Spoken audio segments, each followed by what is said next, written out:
Kalau harga karipap naik 5 kali ganda, makcik yang jual karipap jadi 5 kali lebih kaya ke? Mestilah tak. Ramai orang ingat hari ni harga emas dah mahal. Tapi cuba fikir macam ni. Dulu karipap 10 sen, hari ni dah 50 sen. Adakah makcik yang jual karipap terus jadi 5 kali lebih kaya? Mestilah tak. Sebab yang berubah bukan nilai karipap, tetapi nilai duit kita. Makin susut nilai. Begitu juga dengan emas. Ramai nampak harga emas makin naik, tapi sebenarnya emas bukan semakin mahal. Duit kita yang semakin hilang kuasa beli. Sebab itu, lebih 1400 tahun dahulu, satu dinar emas boleh beli seekor kambing.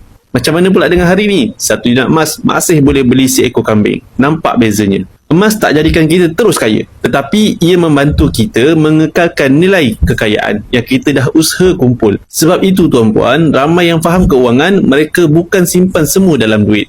Mereka simpan sebahagian dalam emas. Kalau umur dah masuk 30-an, mungkin sudah tiba masanya kita mula fikir. Bukan macam mana nak cari duit saja, tetapi macam mana nak pastikan nilai duit tu kekal. Follow kalau nak belajar simpan emas dengan cara yang mudah dan konsisten. Emas naik atau duit kita yang jatuh nilai. Ramai yang sangka emas makin mahal. Hakikatnya, emas hanya mengekalkan kuasa belinya, yang berubah ialah nilai wang yang kita pegang. Simpan emas bukan untuk cepat kaya, tetapi untuk memastikan hasil titik peluh hari ini masih bernilai pada masa depan.